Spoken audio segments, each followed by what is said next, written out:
From the alley-oops at Kezar to the glory days at the stick. From who's got it better than us to brick by brick. It's always the 49ers way. From off-season to game day.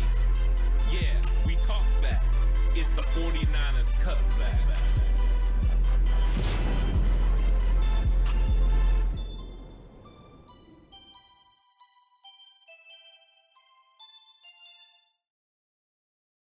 It's 49ers Cutback Podcast time. Welcome to the show. What's up, Paul? How's it going? I've been doing pretty good.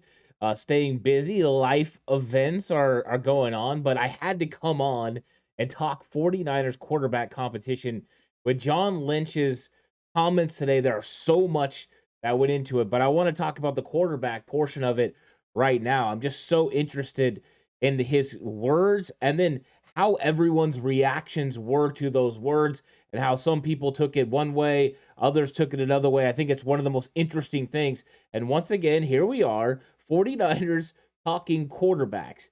Every single season, it seems like there's a quarterback question that goes with the 49ers. And it started ever since Kyle Shanahan first got to San Francisco. And what's up, Kylie? How's it going, Lou? Welcome to chat.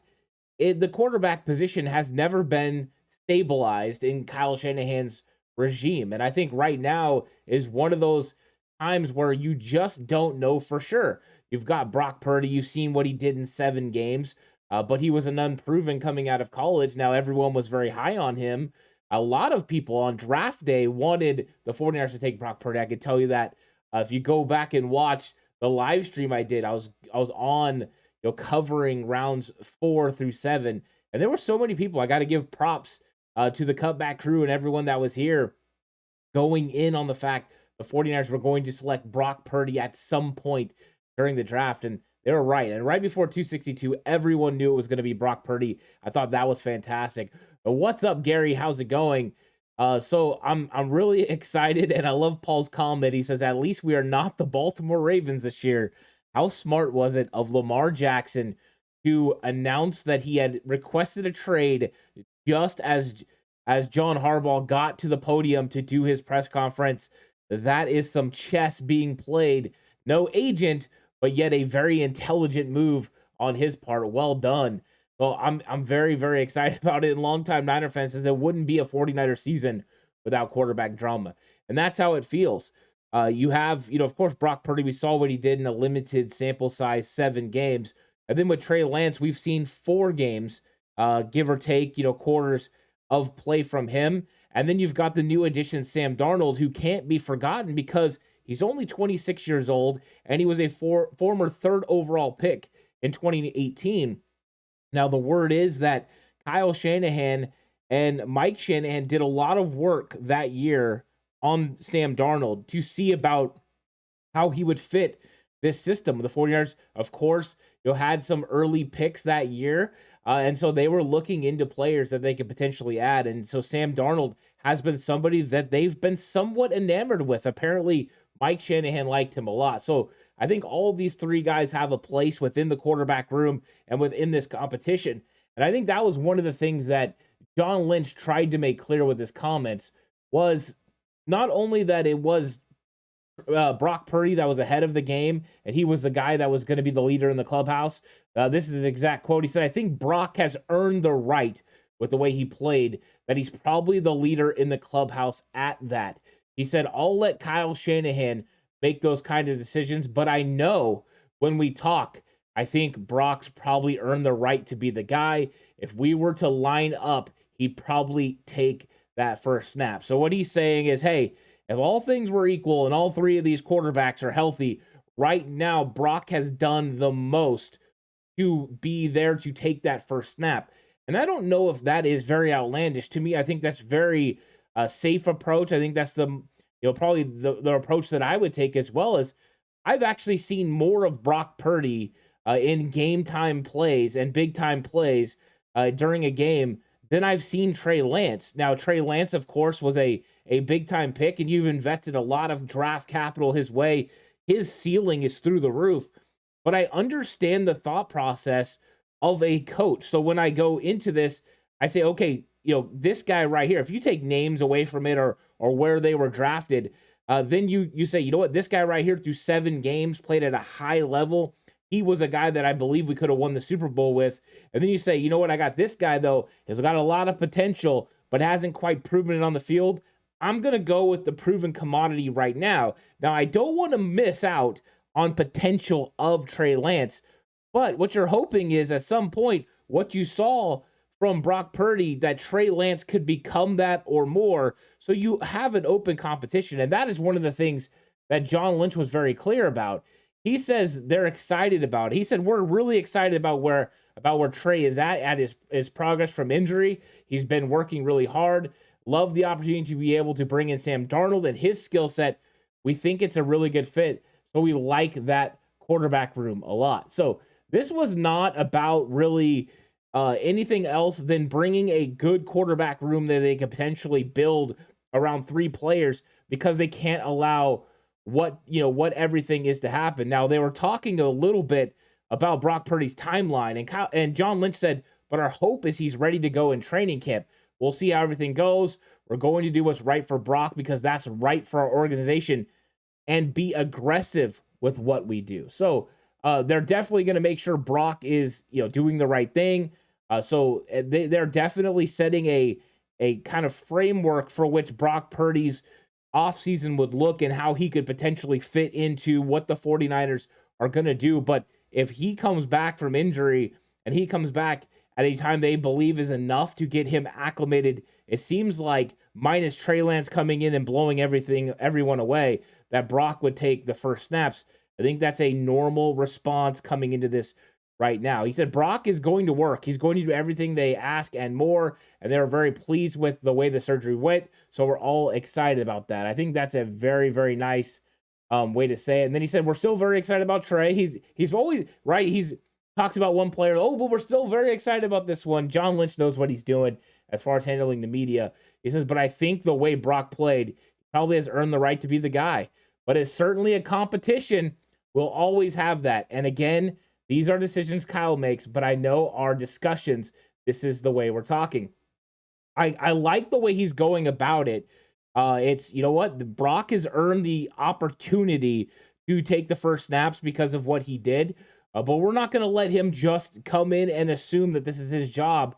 He's going to have to go out there and earn it, and he's going to have to earn it against Trey Lance, who's a very capable, strong-armed, very intelligent individual, and Sam Darnold, who comes from the same sort of category, strong arm, big, physical, can move in the pocket, but also has the ability to, do the things that you want. Intelligence-wise, has a lot of starts in the league. It's a very, very interesting thing that's going on with this group. I'm excited about, both quarterbacks, but this quarterback situation. Lou says, how quickly can Darnold pick up that, pretty tough to learn this playbook and have a shot against Trey Lance?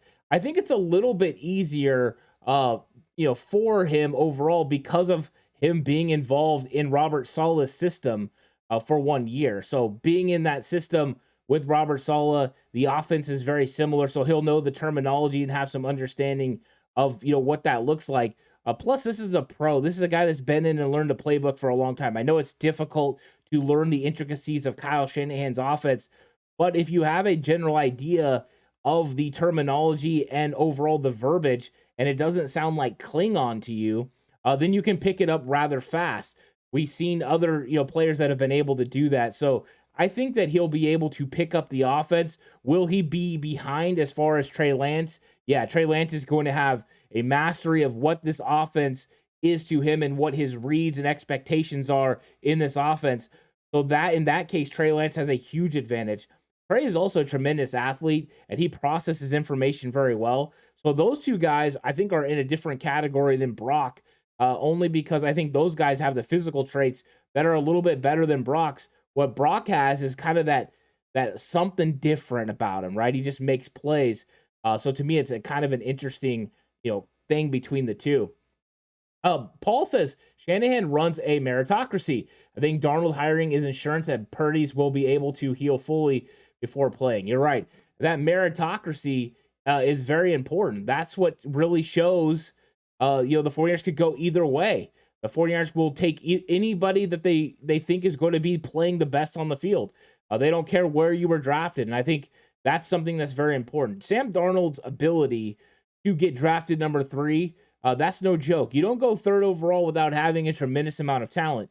So I think that's going to be something the 49ers are going to rely on. What they have by any means right now is a very, very talented quarterback room.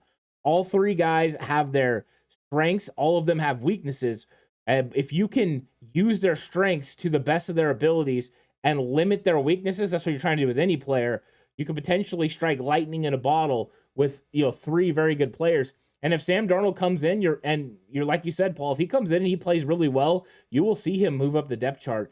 It could be an interesting training camp. I am curious to see how Sam Darnold plays within Kyle Shanahan's offense and how quickly he's able to execute. If he's able to execute the offense, we'll have some really fun conversations. If he's not, then it will be kind of just back to Brock versus Trey, especially with Trey getting all the snaps while Brock heals up. What's up, Forktail? How's it going? Welcome. Brad Jones, yes, only missed the first 7 minutes of the show. I'm glad you came through, Brad. How's it going? Forktail says, coaches have to go with players playing best. If they start players because of potential, they will lose a locker room. You are right. It's one of the things that's one of the most interesting things about a locker room is how things are perceived. Always, if players are not getting played, even though they are the best possible players, and there's no outside situations, because a lot of times there could be other things, right? Off the field issues, or maybe they're not doing the things they should do as far as their workouts, or maybe they don't, talk to coaches the right way, or they have some sort of friction there. Then it's not just about play on the field. But when they're handling all that right, and then the play on the field says one guy should be playing over another, yet the coach still plays the one that's not as capable, it will make you have some friction within the locker room. A lot of times players won't understand that thought process. That's why a meritocracy is the best way to go. The best player plays no matter what. And I think that, that's one thing Kyle Shanahan and John Lynch have really pushed is an attitude of really working hard, an attitude of earning your position. Nobody's spot is safe. You have to come in every single year and earn that. Ambry Thomas is a good example of that. He plays in the NFC Championship game in 2021. He comes back to training camp. Something is off. Something's not the same. Well, guess what? You don't just earn that spot. You don't just be given that spot. You have to earn it. And he did not. And what next thing you know, it was Emmanuel Mosley, then it was Deommodore Lenoir and Sam Womack ahead of him, all of which were playing really well. So you're right. You could potentially lose a locker room if you don't handle it the right way.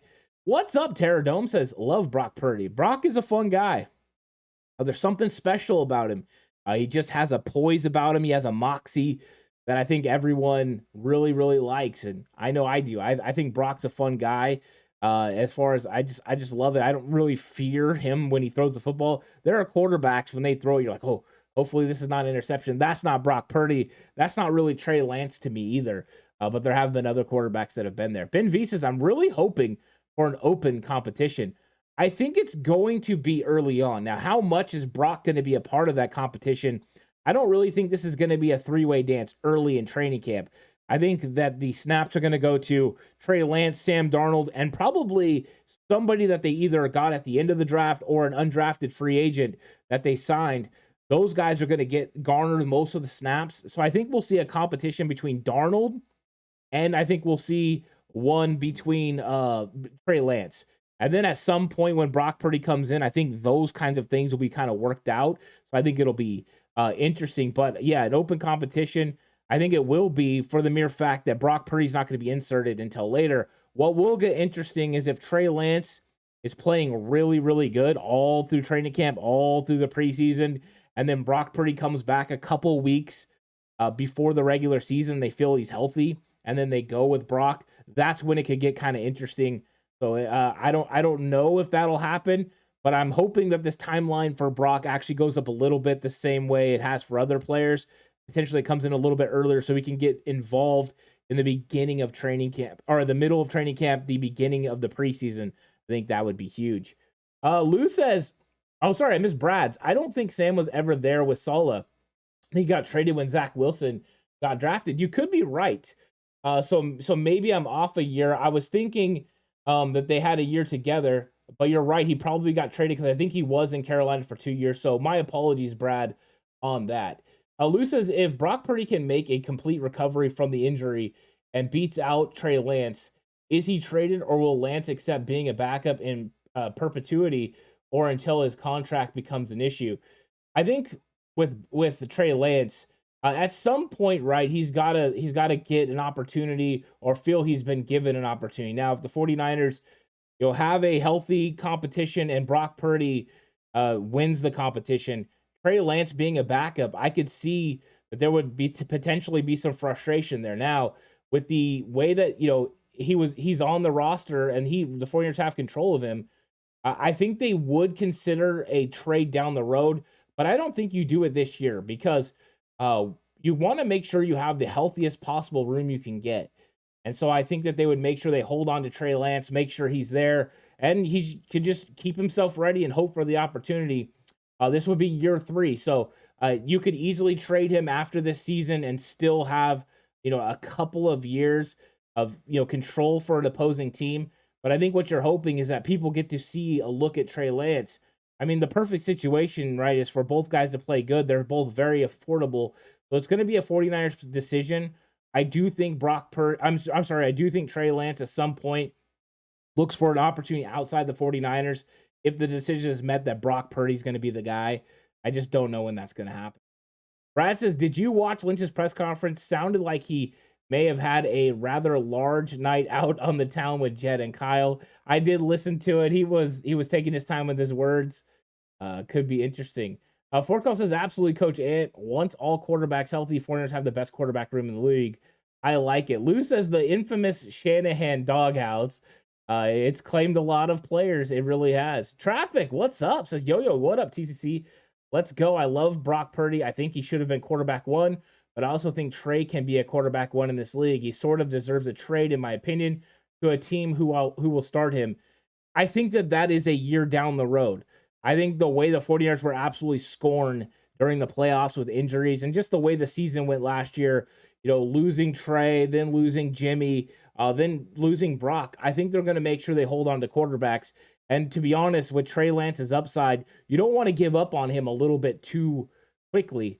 So I think they will hold on to him. I think if Brock Purdy played out the entire season as a starter, then like I said earlier, I do believe at that point the 49ers could look to trade him, get some draft capital back. And I think that's something he would want at that point if the decision had been made. But I think he's still in the process of believing he's in a competition. If he gets the right opportunity, he could beat out Brock Purdy. And I think I like that competition aspect between the two of them. I think it'll push both of them to be better. And so I am curious how training camp goes. I think it's going to be electric. And that's even with just Trey Lance and Sam Darnold, because their play is also going to be measured about what everyone remembers from the 7 games in which Brock Purdy played during that way down the stretch. Vividly says, the way Brock carried himself gives me very similar vibes to Andrew Luck, very humble, hard worker. The way he carried themselves is very similar. I think that's a nice way to go about it. I think that's a good comparison. I did like the way Brock Purdy carried himself. I love the way Trey Lance carries himself and Sam Darnold. I think all these guys have a certain way about them. They're very humble, but also they are realists. They understand what the way of playing quarterback in the NFL is like. So I think they do a very good job, with how they go about it. But Brock was very humble. He made sure to give teammates credit. He took the blame when mistakes happen. That's always a good thing. I think that anytime a player is willing to do that, and we've seen Trey do the same thing. As far as individuals, these guys are through the roof. They're really good character guys. The 49ers have done a very good job, and they're both very talented. So I think the 49ers have a lot of upside with their quarterback room, and I think they're excited about that. I think they were always hoping it was going to be Trey, but the good news is they got a guy like Brock too. So you never can complain about having 2 really talented young guys that you could potentially end up deciding between and moving on to the other one. A Google account. What's up, Google account? Says, I'll say this much. Our coaching staff will make Sam Darnold play very competent compared to what we've seen so far from him. I'm with you. I believe that Sam Darnold is going to take a step forward. I liked what I seen at the end of the season last year when he played for the Panthers. His touchdown to interception ratio was at an all-time high for him. His completion percentage was up from his career average. He was making sound decisions. Also, when he got rid of the football in 2.5 seconds or less, he was very accurate. And I think that that's something he could really do well within Kyle Shanahan's system, is take his time and find the correct route to throw to. But I think he just lets everything settle down. A lot of times the first option is open, and then he can go out and execute. So I do think, like you said, it will be a lot more comfortable within Kyle's system. And I also have a lot of faith in Brian Griese after 1 year. The advancement we saw, even from Jimmy Garoppolo, a veteran, they just felt like it was a lot of comfort there. So I think you're right, Google account. I look for Sam Darnold to take a step forward, and I look for this 49ers quarterback room to be very competent 1 to 3. And I actually think they're probably going to get a pretty good quarterback, in this draft or as an undrafted free agent. There's a lot of very talented guys that are going to be available when the 49ers pick in the 5th, 6th, 7th round, potentially undrafted, that they could use. Oh, what's up, Spiding Danger? How's it going? Welcome to chat. And Lou says we need to trade for this year's Mr. Irrelevant. We're going to be picking really close to that. The 49ers pick at 255. And I think Mr. Irrelevant this year is like 257 or 258. So not as many picks as last year. At Lou, your own profile picture, Mr. Irrelevant was 262. So not as many comp picks available, which means not as many draft picks. That's interesting, right? If there wasn't as many comp picks last year, then Brock Purdy potentially wouldn't have been drafted. Vortal says we can keep all these quarterbacks, no problem with their current contracts. Trading Lance or any quarterback is totally unnecessary unless the offer is irresistible. Yeah, and I don't think it's even if it's a very good offer, I think the 49ers will be very hesitant to do it this year. I think that they want to make sure that they get the best possible quarterback room together. And to me, that means having Trey Lance and Brock Purdy in the quarterback room. So I don't expect a trade to come. I'm not one of those trade Trey Lance kind of guys. So I'm good about where the 49ers are with their quarterback room. Vividly says if you get rid of if you get rid of Trey Lance, you save a significant amount of cap money. He's set to make $23 million in a year or two if he does not play. Well, there's no reason to keep him around because of the cap hit. Sorry, correction, $9.1 million for a year, but another year in the contract, the dead cap would be $20 million. Yeah, there are some dead cap type things that you have to worry about as you get closer to the 5th year option. Then these rookie contracts are fully guaranteed, so you can take a little bit of a hit. That's understandable. What's up, Randy Daytona? I think that the 49ers aren't really worried about the draft, the cap hit right now. It could be something that enters their mind. I just don't think that's right now on the top of their mind, because what they're more concerned about, because they have such a cheap quarterback room with Brock Purdy, Darnold's contract is cheap, and even at $9.1 million, your entire quarterback room is still cheaper than some quarterbacks, even half of their salary. So to me, I think the 49ers are okay with it, but I get what you're saying. Moving on from, that money could be something the 49ers ultimately do. But I think the juice is going to have to be worth the squeeze. Like it was said earlier from Forktal, it's going to have to be something irresistible. The 49ers just can't pass up. Getting some, players that could impact their team right now and impact the opportunities for, guys like Trent Williams and George Kittle and Christian McCaffrey to win a Super Bowl. I think in that case, they'd be willing to do it. Brad Jones says, unless you're getting 2 first-round picks for Trey, they're not trading Lance. This is the year they need to make sure Brock can get through a full season without injuries. Exactly, right? You just don't know what you got. What happens if, for whatever reason, and I don't wish this on Brock Purdy, but he's not able to start the season and Trey Lance comes out and absolutely lights it up. I think that is a scenario that could happen. And in that case, you want to make sure you didn't move on from Trey Lance ahead of, when you thought what you thought he was going to be.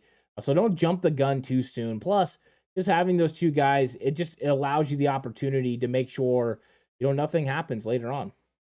Paul says, and with Shanahan's coaching tree going, there'll be a lot of teams using the Shanahan system, so Darnold could just pop in. You're right. He could end up somewhere else, right? You're right. And Daryl with the super chat. How's it going, Daryl? Thank you so much. Says, Ant, how the heck will you snap the ball for us? I like that. No snapping for me. I have an injury right now, even. It's on my left hand, luckily. But yeah, I mean, we got Jake Brendel. We're okay, right? I mean, we've made some pretty good moves. 49ers keep adding offensive line talent. They added John Feliciano. Today they added an offensive tackle as well. So I mean, the 49ers are doing a pretty good job with the offensive tackles and offensive positions. But yeah, no snapping of the football for Ant. Ant is officially retired from football. Okay, let's see what we got here. I know I missed some right here. What's up, David Villa? How's it going? Says, what's up, Niner family coach Ant? Glad to be here. Can't wait for the draft. Go Niners. Yeah, we're almost in it. I was breaking down. I got really deep into the edge rushers. Getting ready to do an edge rusher video. We can go through and talk all edge rushers. That'll be coming up here pretty soon. I've been breaking that down. There's so many really good prospects. I'm having to take more time than ever to go through these players because it's a very, very deep draft at defensive end and tight end. So a lots of high caliber individuals. Really been enjoying it. And Randy Daytona says trade Debo for Joey Bosa. Yeah, I don't think they would make that trade. I think the dead cap would be huge for both players. But I don't think feasibly it makes sense. I would love to have an edge rusher, and there's going to be question marks, about Debo moving forward. But I think that, that's just, I don't think it can actually happen. It's an interesting concept, right? Using Debo Samuel, one of your best playmakers, to get an edge rusher. I think there's edge rushers out there. Are they Joey Bosa? Absolutely not. But there's edge rushers out there right now. You wouldn't have to give up a player like Debo. You could potentially bring them in to make an impact off the edge opposite of Nick. I think it would be lovely. It's a pipe dream, right, to get Nick and Joey together.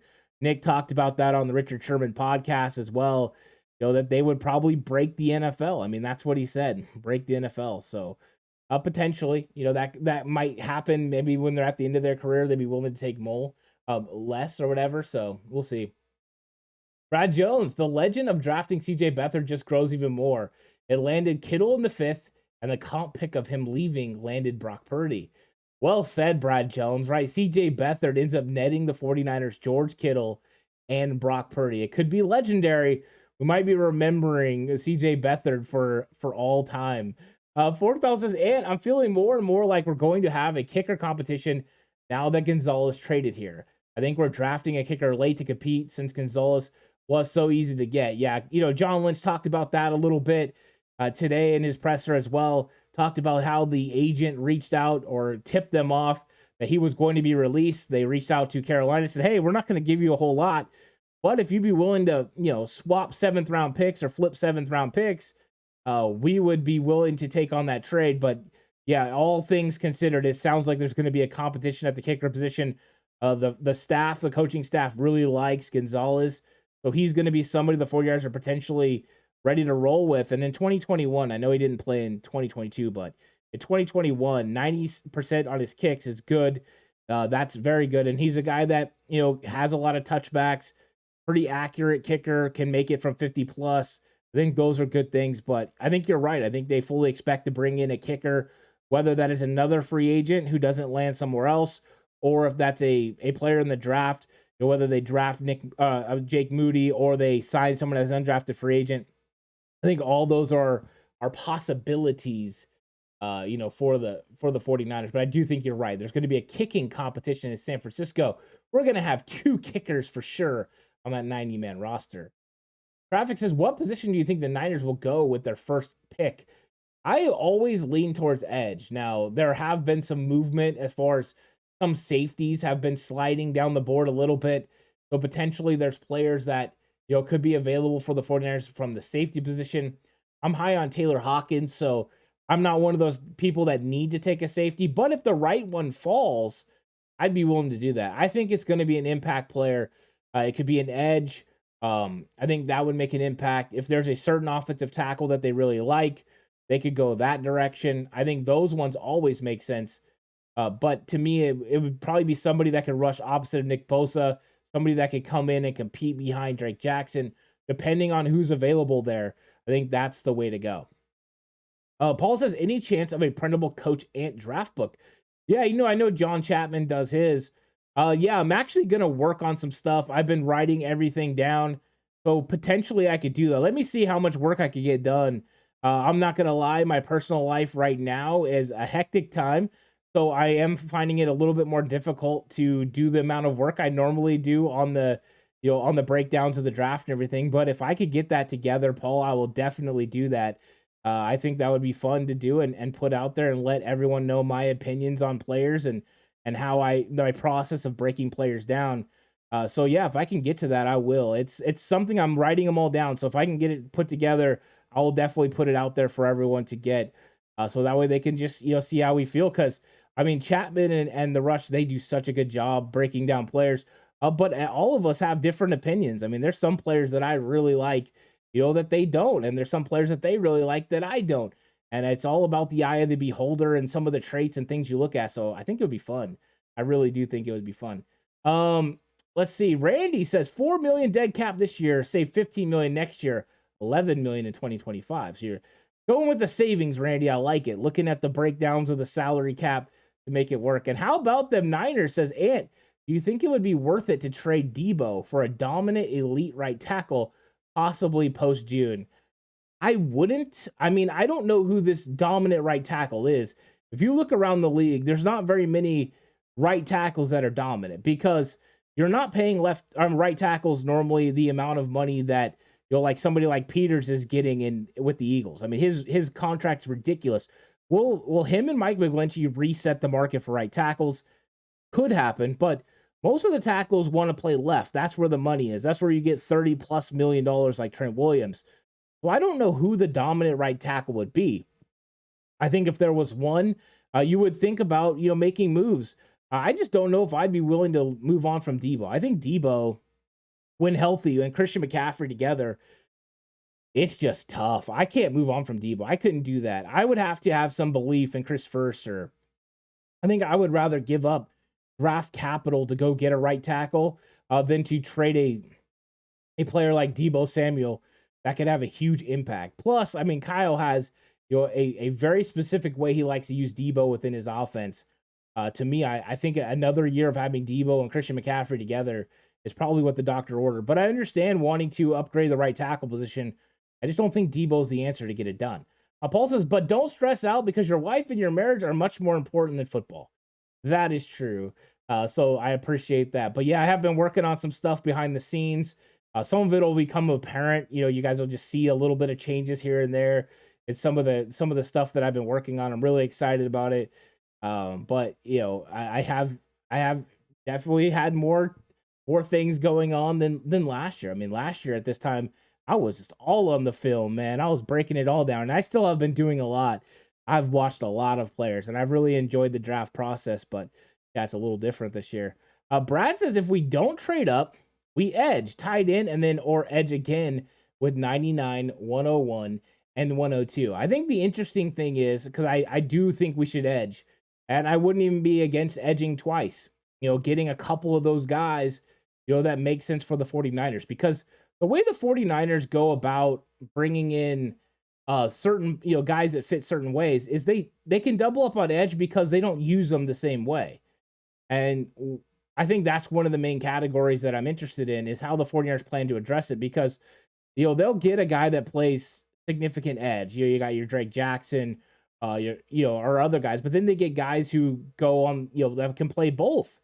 They like guys that can move inside and outside. So would you want to get a speed rush guy, if there's one there, to play on obvious pass downs, be a guy that could rotate with Drake Jackson?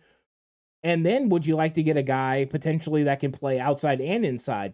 A big physical guy that can make a play. So like a Charles Omenihu, Jordan Willis, get one of those big, long guys, Arden Key, that they play outside on your second unit.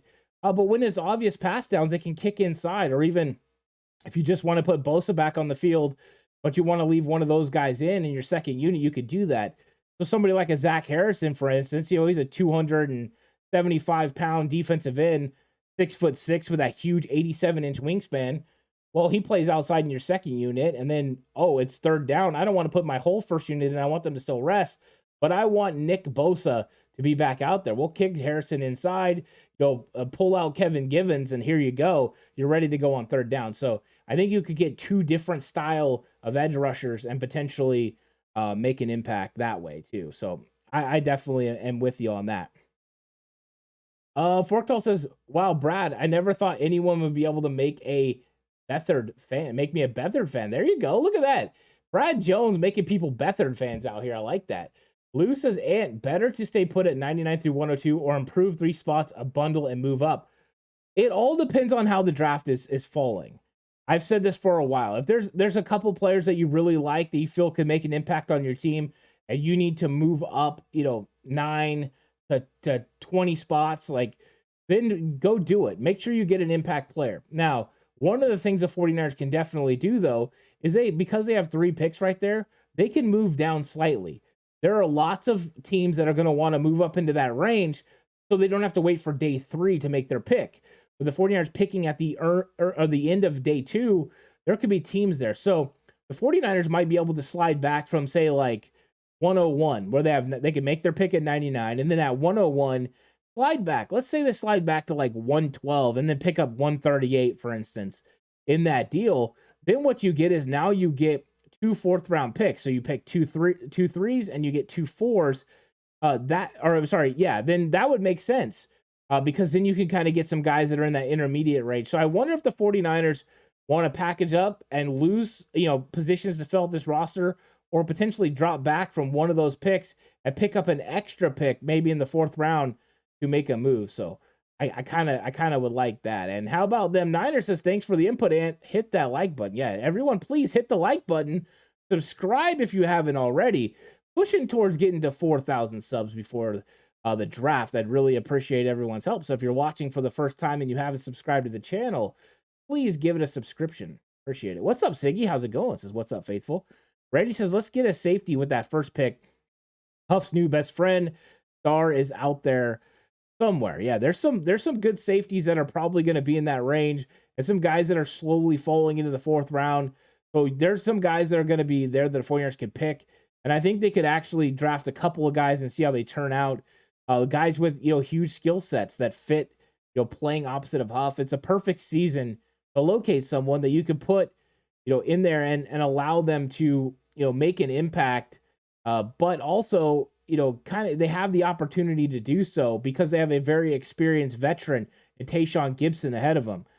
Because of Gibson, now you can really get a guy that maybe he's a year away, safety. You get him in there, play him special teams, and see what he does. And I'm also very curious to see how much the 49ers like Taylor Hawkins. I'm really curious about that. Longtime Niner fan says, will there be Ant Hill shows for the 2023 season? I enjoy the vertical competition, and laughs. Absolutely. I do think the Ant Hill show will be coming back here pretty soon, actually. We'll get some off-season stuff going with him. We're going to get some slightly offsides as well. Yeah, we're going to have some fun. We kind of all took a break, but I know that Jason is ready to get back to it. Jay Hill's ready to get back to the conversation, so that'll be coming your way very, very soon. I'm excited about all those conversations because I really enjoy having conversations, especially with people that don't feel the same way I do. It makes me kind of have fun. I like to push back too. Kind of fun.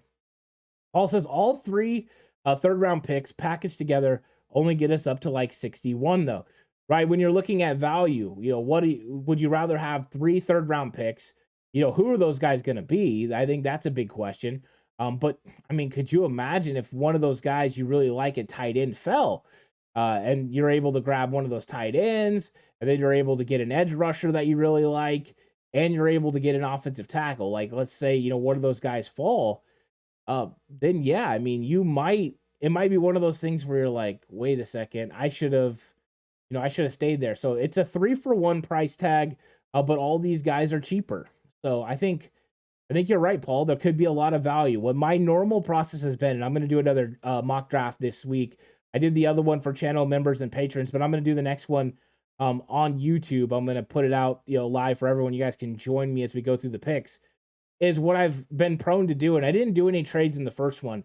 I've been prone, like I talked about before, to drop back from one of those picks depending on what I'm offered. And I think that it gives you an opportunity to pick up a 4th-round pick that you can use. But I mean, there's a lot of value in those 3rd-round guys. So yeah, I mean, you kind of find the right guy and then make a move. What's up, Frank? How's it going? Says, will this be the rookie Mick backup and rookie Mick inactive game day draft? I like that. It could be. I think what's interesting is finding, which quarterback the 49ers will want to have as potentially another backup. I think it has to be a guy they feel can get to the practice squad with the 3 guys they have. Going to pay a lot of attention to, the NFL meetings and how they feel about this third quarterback rule and what kind of provisions they put on it. If they do it for the entire 2023 season, that you are allowed to have a third quarterback that doesn't go against, you're actually, they make a spot for them and make it a 40, was it a 47 or 48 man roster to allow the third quarterback. I think that will change the way that teams go about it. Then I think the 49ers would keep a fourth quarterback on the practice squad. So, I mean, potentially the 49ers could go into games with Brock Purdy, Trey Lance, and Sam Darnold all active and in uniform. I think that would change it, but it all depends on how the competition committee determines this rule and what provisions they have for it. Hopefully they do it for the regular season as well and not just playoffs, but you just never know how they're going to go about it. Siggy says, sorry I'm late, Ant. I hear Niners are considering picking a quarterback in the draft. Who do you go with? I think this is one of the most interesting things because I hear all the names. I mean, you guys have probably heard all the same names too of who the 49ers are interested in, and they've met with a couple of guys as well. The names out there that the 49ers could potentially be interested in. I've heard a lot of people talking about Stetson Bennett. Lately, Jaron Hall's been a guy, Clayton Tune, Jake Hayner, Aiden O'Connell. Max Duggan was somebody that, I like Max Duggan a lot. I think he's got a lot of potential. I don't think he's really high on anyone's radar, but I mean, he's a guy that's got mobility to extend the pocket, 6'2", but he runs a 4.5. And I like that a lot. So he's a guy that I've considered. Of course, Dorian Thompson-Robinson they met with, so you have to take him seriously. And then the guy that, I don't know how many people are really talking about him a whole lot, but Tanner Morgan out of Minnesota. He's not highly athletic. There's not a lot that's, really, really special about him, except for the fact that, he gets rid of the football on time. He does a very good job of letting go of the football. He can throw the ball down the field with great velocity. So he's a guy that I keep finding myself watching. I just think he fits what Kyle Shanahan wants to do. When he had, wide receivers that were NFL caliber like Rashad Bateman and Tyler Johnson, he threw for over 3,000 yards and 30 touchdowns, which means if you give him talent, he can make the plays. But, just some of the stuff that he does well, he's got good velocity on his football, good accuracy when he throws on the move.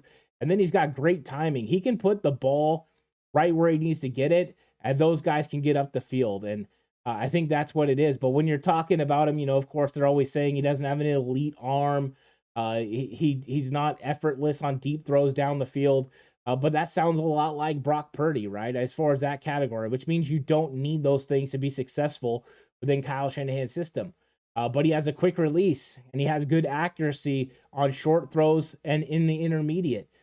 So to me, those are really good things. And when you have a guy like this who also has the athletic ability to be able to leave the pocket and throw with the ball outside the pocket because of his good vision and deceptive speed. So to me, he's a guy that makes sense for the 49ers. I don't know how much attention he's actually getting paid by the NFL draft, but he's a guy that I've kind of landed on. So if you guys have an opportunity, check out some of the film, on Minnesota's quarterback, Tanner Morgan, because he's a guy that I like. I'm not putting him in a category of anybody. I don't think he reminds me of Brock Purdy. I don't think he reminds me of anyone. I think he just reminds me of Tanner Morgan, but I like his footwork. I like the way he gets rid of the football, the way he can put it on receivers so they can keep running. But I think he has enough arm as well to get the ball down the field. And I also think he's a guy potentially can get late in the draft or undrafted that you could then take and put him on your practice squad and let him develop. I think he's a possibility for the 49ers in late round. Brad Jones says, I have a feeling this year's draft is going to be heavy trench draft on both sides with a sprinkle of tight end and corner. I think I would be okay with that. I'm okay with them walking away, with 2 to 3 edge rushers in this draft, guys that can make an impact. And if you find the right D lineman, do that as well. I'm okay with that. So yeah, going in the trenches is good. There's interior offensive linemen they could draft, even though the 49ers tend to go the way of offensive tackles that move inside. There are some offensive tackles in college that have already, started to translate their process of moving inside a lot of what we saw from Burford and Zakel last year, where once they got to the Senior Bowl, they started taking reps inside. And there are guys that are doing that this year, like Braden Daniels and also Nick Saldiveri. Both of those guys are already taking those reps. There's other guys that we're going to find too that are doing the same thing. I think he says thinking quarterback late round, O-line first, hopefully. What's interesting about O-line is if you take an offensive lineman, you have to kind of move up into the third round, like the beginning to mid of the third round, to pick up, a guy that's a big time player or potentially could be a big time player. And then there's kind of a lull, minus one of those guys falling from where the 49ers pick at 99 to pretty close to the end of the fourth round. I think a lot of those guys in between are fifth round talents. So to me, you're either getting them early or you're getting them late. And in that middle where the 49ers don't pick in the fourth round, there's not a lot of players that you want to draft there. And I think it would be a little bit of a reach to pick some of the guys in that 99 to 102 range, unless guys fall. And if they do, go for it. Like, I love Bergeron out of Syracuse. He's one of my favorite guys. Of course, Cody Mock, but those guys are going to go early. I look for all those guys to go late 2, early 3. They're just too good football players. Randy says Niners should grab 2 quarterbacks, 1 in the draft and 1 undrafted. I wouldn't be against that either. You're going to need arms during the offseason with Brock Purdy potentially not being available. You're going to have Trey Lance, Sam Darnold, having 2 other quarterbacks, young guys that could come in and do that. It would make sense, and we've seen the 49ers go that approach before. So, yeah, you could easily do that. Knowing that, one of these guys or both of these guys could end up on the practice squad, there's nothing wrong with taking, a guy in the draft that you don't want to lose and then potentially signing a guy that's available to come in and compete. I think a lot of quarterbacks would love to play, for Kyle Shanahan in this system. So, yeah, to me, that would be a solid move, Randy Daytona. I like that thought process overall. No problems with it. So, yeah, really good. All right, guys. Thank you guys so much for watching this episode. I had a lot of fun talking 49ers football. I'll catch you guys all in the next one. I'm going to be having some more videos come out. Also, I'm going to do a mock draft coming up pretty soon. Ant's Mock Draft 2.0. Join me for that as well. But until the next time, stay safe. And remember, the right way is always the 49ers.